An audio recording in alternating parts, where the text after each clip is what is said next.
विकास visa आप देख रहे हैं अब तक टाइम्स। हम पहुंचे हुए हैं अशोक नगर में, जहां कांग्रेस के नेता जीतराम कश्यप रहते हैं। उन पिछले दिनों उनकी धर्मपत्नी का देहांत हो गया था। आज इस अवसर पर दुख प्रकट करने के लिए हरियाणा के पूर्व मुख्यमंत्री भूपेंद्र सिंह हुड्डा यहां पधारे थे और उसके अलावा पूर्व स्पीकर हरियाणा कुलदीप शर्मा जी भी यहां पहुंचे हुए हैं। हम उनसे बात करना चाहेंगे। सबसे पहले जो संवेदनाएं उन्होंने कश्यप परिवार के लिए देनी है वो बात करेंगे, फिर उसके अलावा कुछ पॉलिटिकल्स और कुछ किसान आंदोलन को लेकर एक दो सवाल से हैं उसके बारे में जानना चाहेंगे। जी कुलदीप शर्मा जी। श्री जीतराम हमारे वरिष्ठ कांग्रेस के कार्यकर्ता और नेता हैं। उनकी धर्मपत्नी की मृत्यु हुई, उस पर शोक जताने के लिए हुड्डा साहब और हम और सभी साथी कांग्रेस के यहाँ पर पहुँचे हैं और अपना शोक प्रकट किया है। शर्मा जी, हम बात करें आपसे, अभी मैं आपसे रविवार की बात करना चाहता हूं कि एक हरियाणा सरकार ने किसानों की महापंचायत का आयोजन किया कैमला के अंदर, जिसका किसानों ने ऑलरेडी पहले से ही विरोध कर दिया था कि इसको होने नहीं देंगे। उसके बाद भी करोड़ों रुपए सरकार ने वहाँ इस कार्यक्रम के अंदर जनता के बर्बाद कर दिए हैं। कार्यक्रम सफल नहीं हुआ, सब तहस नहस कर दिया किसानों ने वहाँ पे। आप क्या कहना चाहेंगे इस पूरे विषय पे?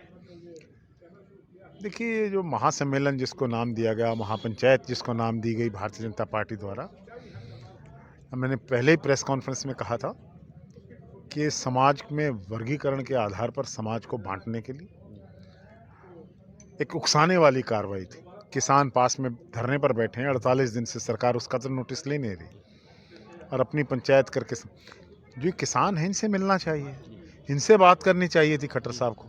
मुख्यमंत्री ना कर एक साधारण व्यक्ति के रूप में कह दो मैं आया हूँ आप लोगों से बात करने के लिए, लेकिन सरकार ने एक ऐसा माहौल बनाया जिससे कहीं ना कहीं ये हिंसक स्वरूप ले ले। फिर जैसा मुझे पता लगा कि बीजेपी के जो कार्यकर्ता थे किसी विधायक के इशारे पर खुद लाठियां लेकर बिल्कुल बिल्कुल इन किसानों की तरफ ललकारते हुए चले, तो इससे तो सीधा है कि इस हिंसा के लिए जो कुछ भी हुई, इस सारी एपिसोड के लिए भारतीय जनता पार्टी जिम्मेदार है। भारतीय जनता पार्टी के संवेदनहीन मुख्यमंत्री जिम्मेदार हैं और भारतीय जनता पार्टी की सरकार जिम्मेदार है। तो शर्मा जी, जो ये इतना नुकसान हो चुका है वहाँ पर, हजारों की तादाद में 10,000 के लगभग हरियाणा पुलिस के जवान वहाँ लगा दिए, बैरिकेड्स लगा दिए, चाक चौबंद सुरक्षा के इंतजाम कर दिए, परिंदा भी पर नहीं मार सकता था। उसके बावजूद भी ये बहुत बड़ी जो किसानों की एंट्री हुई वहाँ पर, सब कुछ तहस नहस कर दिया। तो सरकार चाहती क्या है कि जनता का पैसा बर्बाद हो?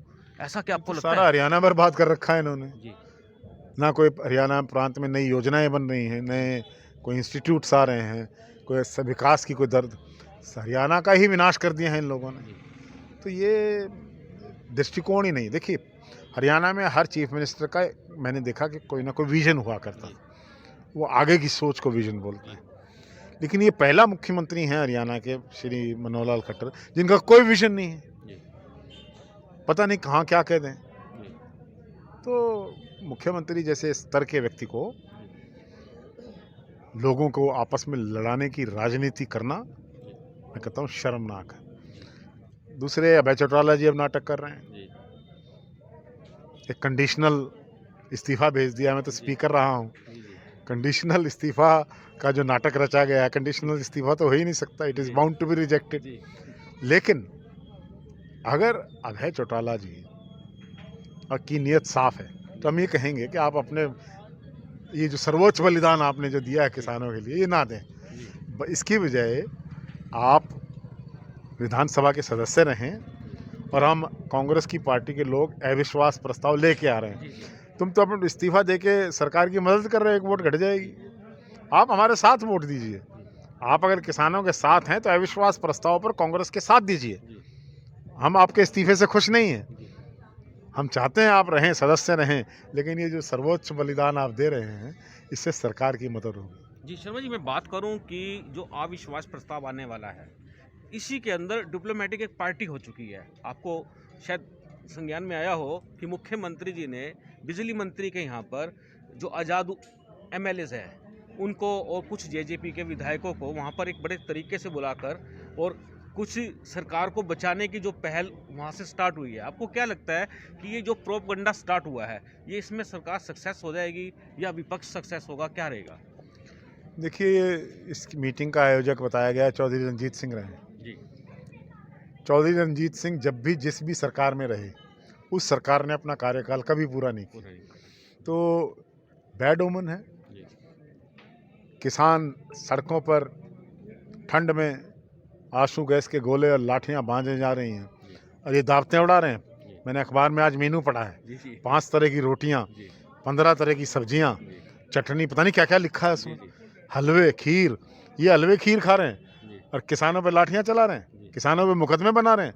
रंजीत चौटाला जी का के बारे में आज मैं कुछ नहीं कहना चाहता, लेकिन उनके सगे भतीजे ने, माननीय श्री अभय चौटाला विधायक एलनाबाद ने कहा है कि मेरे चाचा रणजीत सिंह और मेरा भतीजा दुष्यंत चौटाला, मैं नहीं कहना चाहता उन शब्दों को, लेकिन जो उन्होंने कहा आपको कि ये दोनों मेरे पिता, हमारे दादा चौधरी देवीलाल के नाम पर और उनकी सियासत के नाम पर कलंक है। तो ये कहा है उन्होंने। तो कलंक है या नहीं है, तो ये तो जब उनके परिवार के लोग ही कलंक बता रहे हैं, तो हमारे को कहने की क्या जरूरत है? शर्मा जी, अगर हम बात करें कि कलंकों की बात करें, आपकी नज़र में हरियाणा में कितने कलंक हैं जो हरियाणा का बेड़ा गर्क कर रहे हैं? देखिए, जो भारतीय जनता पार्टी के कलंकित नक्षत्र हैं ना जितने, जो इनका साथ देगा वो इस कलंक का भागीदार रहेगा। चलिए, कलंकों से बचते रहना। और मैं बात कर रहा हूं कुलदीप शर्मा जी से। मेरा सवाल है शर्मा जी आपसे, जो ये किसान आंदोलन के मामले के अंदर सर्वोच्च न्यायालय ने इनिशिएटिव लिया है, एक कदम उठाया है और उस पर आज लगता है कुछ ब्रेक लगी है, उस पर क्या कहना आपका?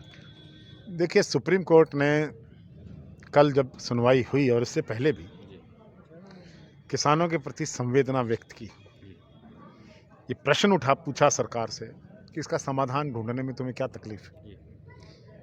किसान ठंड में, औरतें, बच्चे और किन हालात में वहाँ पड़े, इस बात पर भी सुप्रीम कोर्ट ने अपनी चिंता जताई और आज इन 3 काले कानूनों पर सुप्रीम कोर्ट ने रोक लगा दी। एक बात स्पष्ट हो गई